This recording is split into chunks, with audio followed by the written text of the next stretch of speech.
हार्दिक हार्दिक शुभेच्छा देतो. धम्मबंधूंनो, वाढदिवस साजरा करणे धम्मसंस्कारामध्ये फार महत्वपूर्ण आहे. कारण कुठल्याही व्यक्तीवर जर संस्कार करायचे असेल, गर्भसंस्कारापासून जे काही संस्कार धर्मामध्ये सांगितले आहे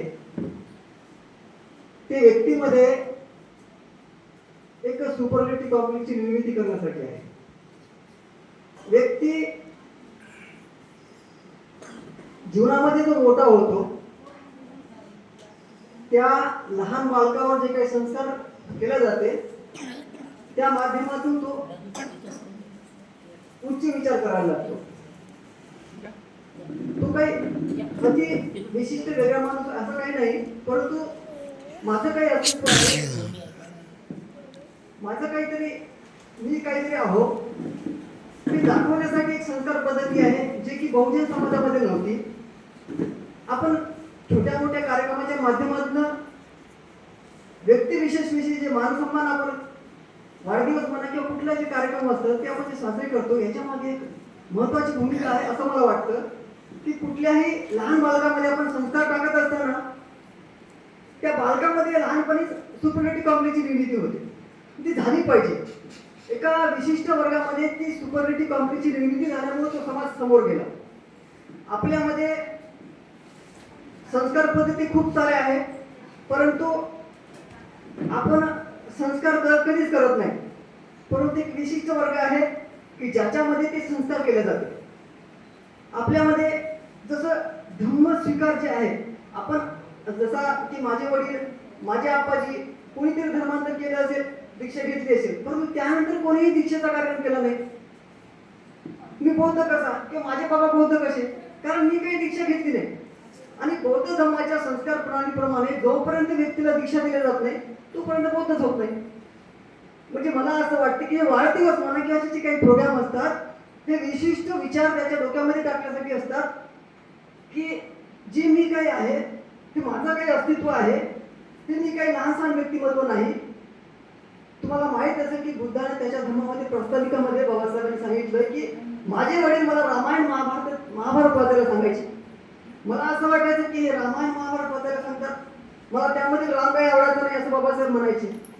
परंतु जेव्हा रामजी सुभेदार छोट्या भीमाला समजावून सांगायचे, अरे बाळा मी तुला ते रामायण महाभारत देशासाठी वाचायला सांगत नाही, त्यामध्ये असे काही सामान्य लोक आहेत की ते कर्तृत्वाने मोठे झाले. हे संस्कार लहानपणापासूनच आपल्या मुलाबाळांना आपण दिले पाहिजे. ब्राह्मणामध्ये उपनयन संस्कार आहेत.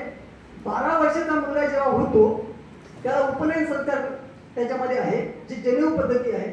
बाकीच्या धर्मामध्ये ते नसल्यामुळे आपल्यामध्ये सुपरलेटिव्ह कॉम्प्लेक्स निर्मितीच होत नाही.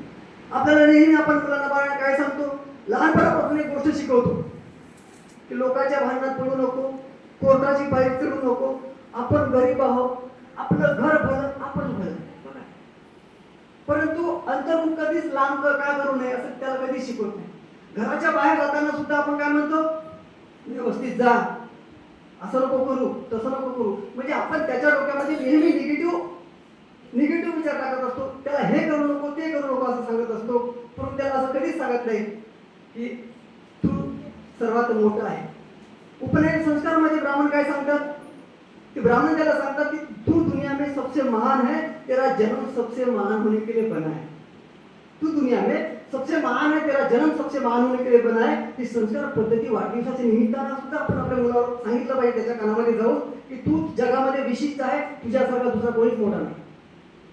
म्हणजे तो माणूस समोर जाताना काय होईल, जसा जसा मोठा होईल त्याच्यामध्ये स्वतःच्या अस्तित्वाचं जे विचार आहेत ते रुळले जातील आणि तो कधी घाबरणार नाही आणि आयुष्यामध्ये महान काम करेल. रामजी सुभेदार जेव्हा अत्यवस्थेत होते त्यावेळेस बाबासाहेबांना त्यांनी बोलवलं आणि बाबासाहेबांना त्यांनी काय सांगितलं की मी आता मृत्यूशय्यावर आहे, मी आता माझा मृत्यू होणार, परंतु किंवा तू येणाऱ्या संकटाला घाबरू नकोस, येणाऱ्या वादळांना घाबरू नकोस, तुझ्यामध्ये हजारो असत्यांचा पराभव करण्याचं सत्य मी पाहत आहे. बघा बाप काय सांगतो मुलाला, तुझ्यामध्ये हजारो असत्यांचा पराभव करण्याचं सत्य तुझ्याकडे आहे. बाबीमा काय म्हणतात, कारण ती सुपरलेटिव्ह कॉम्प्लेक्सची निर्मिती रामजी सुभेदारांनी केली. म्हणूनच अशा संस्कार आपण केले पाहिजे. आणि मला असं वाटतं की वाटेसुद्धा निमित्तानं असे संस्कार होत असतात. कारण त्याला असं वाटतं की मी काहीतरी माझं व्यक्तिमत्व आहे, मी काहीतरी आहे. हजारो वर्ष आपल्याला असं कधी फूट झालं नाही, हजारो वर्ष आपलं कधी कोणी सन्मान केला नाही, मानव म्हणून जर केला नाही. ते आपल्याला 30-40 वर्ष झाले आपल्याला हे मान सन्मान करतोय. लोक असं म्हणतात की कशाला वाढदिवस करायचे, कशाला हे करायचं. पण माझं असं वैयक्तिक मत आहे सर की हे संस्कार पद्धती चांगली आहे. कारण त्याच्यामध्ये सुपरटी कॉम्युनिटी निर्मिती होती. त्याला असं वाटतं की नाही माझं काहीतरी अस्तित्व आहे. हजारो वर्ष आपल्याला कुठेच मान सन्मान नव्हता, आता कुठेतरी आपल्याला मिळायला लागलं तरी आपण केलं पाहिजे. आणि त्यांच्यामध्ये चांगल्या विचाराची धम्माची मुहूर्तमेढ या माध्यमातून आपण उचलू शकतो. या निमित्तानं मी एवढंच विचार व्यक्त करतो, थांबतो. जय हिंद.